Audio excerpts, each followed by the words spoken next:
उधम सिंह नगर के दिनेशपुर थाना क्षेत्र आत्महत्या का एक हब बन गया है।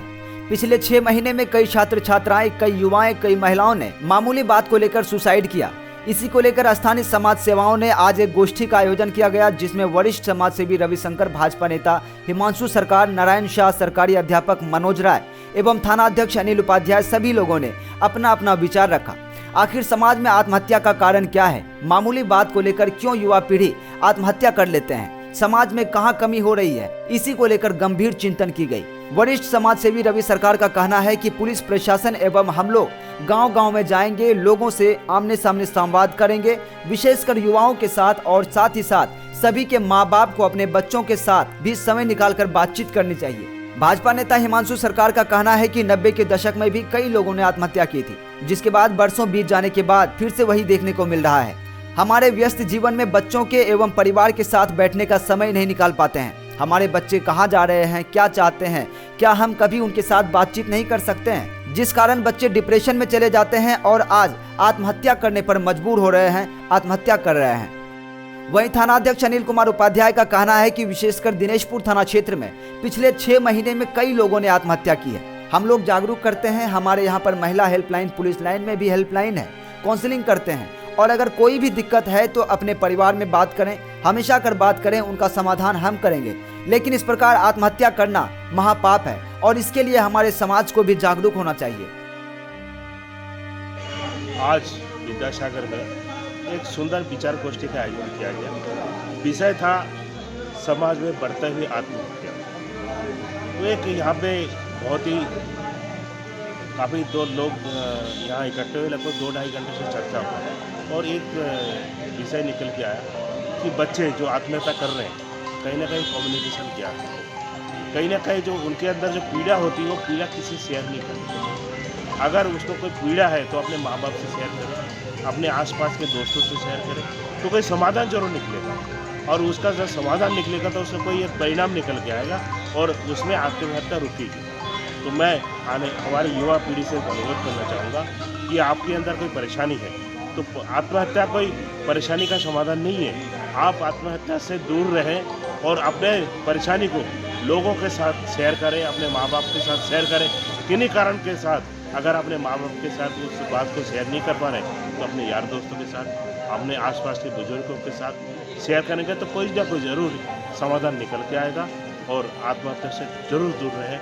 आत्महत्या कोई चीज़ का समाधान नहीं है।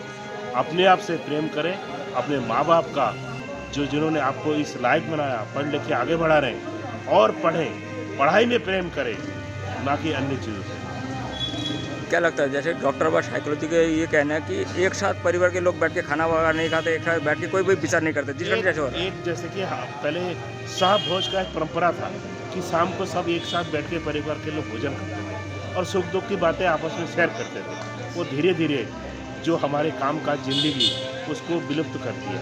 तो मैं आसपास के क्षेत्रों की जनता को, हमारे दिनेशपुर के क्षेत्र की जनता को एक बात कहना चाहूँगा कि अगर आप लोग सहभोज करें, आपस में बैठ के भोजन करें और सुख दुख की बातें चर्चा करें तो कोई ना कोई आपस में ही इस बात का समाधान निकल जाएगा और आत्महत्या से दूर रहेंगे।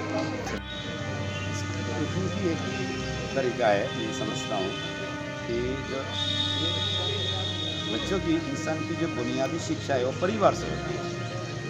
परिवार की माँ बाप अगर संस्कार संपन्न हो, बच्चों को अच्छा संस्कार दे, तो बच्चों की मन में जो संस्कार होगा उसी संस्कार के हिसाब से वो आगे चलेंगे। तो इसीलिए बच्चों के बारे में बड़े बड़े स्कूल में ज़्यादा फीस दे के पढ़ाना बहुत ज़्यादा ज़रूरी नहीं है।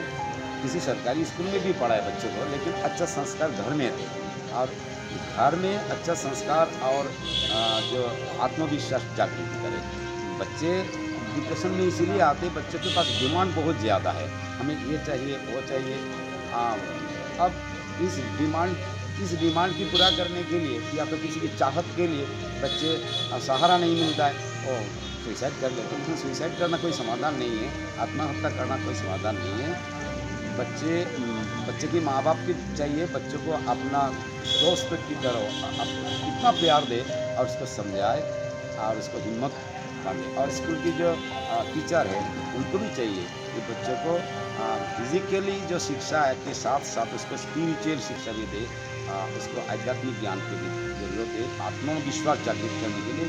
अगर आत्मा है तो सब कुछ है, अगर आत्मा नहीं है तो कुछ नहीं है। अगर हम हैं, हम जिंदा है, फिर इस दुनिया को हम उपभोग कर सकते हैं। अगर हम ना रहे तो इस दुनिया को कैसे हम नींद में हमें कुछ पता नहीं लगता। मृत्यु के बाद क्या होगा हम फिजिकली प्रूफ नहीं कर सकते।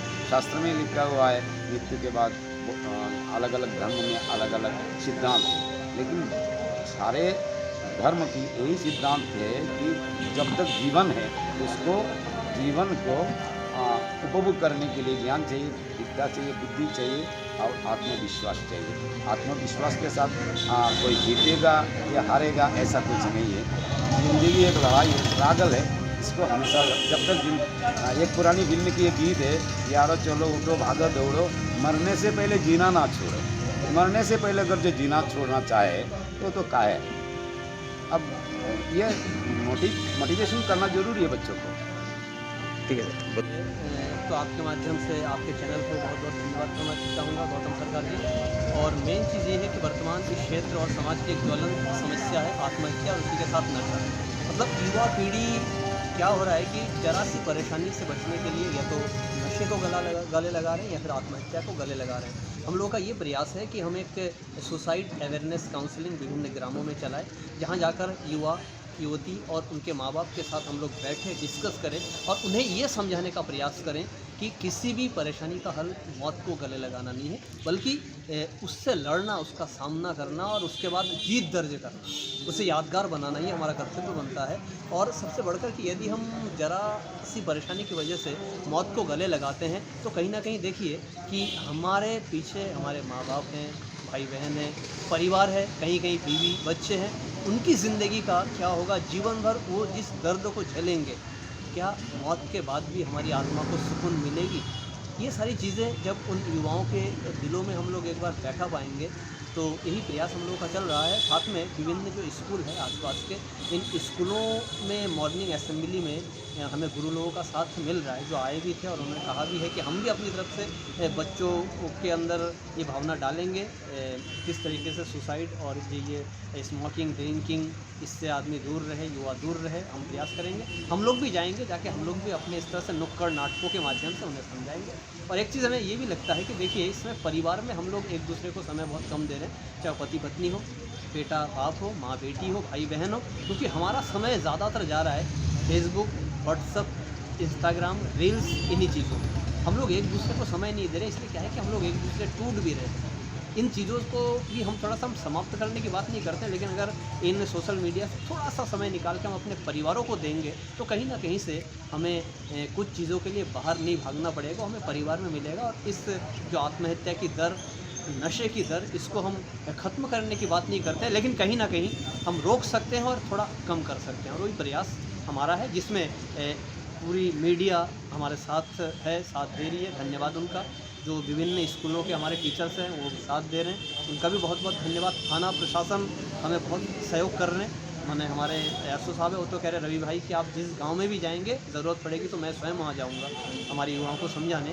और विशेषकर जो युवा साथी लोग हमारे हैं, जनप्रतिनिधिगण हैं, ये जिस तरीके से आज मीटिंग में भी आए थे और जिन्होंने आके हौसला जिस तरीके से दिया है, तो मुझे लगता है कि हम लोग इस कार्य में सफल होंगे। धन्यवाद सर। ये सबसे बड़ी बात है, छोटी छोटी बातें, घरेलू बातें जो होती है उनको आपस में बैठ कर निपटाना चाहिए, या अपने घर के परिवार के बड़े बुजुर्गों के सामने रखकर अपने माता पिता या अपने परिजनों से बैठ कर बात करके उनको निपटाना चाहिए। और अगर कहीं थोड़ा और अगर कोई बात है तो वो थाने में आकर भी रिपोर्ट कर सकते हैं। तो हमारे वहाँ महिला हेल्प डेस्क बनी हुई है और हमारे वहाँ अच्छी काउंसलिंग होती है, तो हम भी अपनी तरफ से काउंसलिंग करेंगे। अगर हमारे स्तर पर काउंसलिंग पे नहीं निपट पा रहा है तो हम जिला स्तर पे भी काउंसलिंग के लिए प्रयास करते हैं।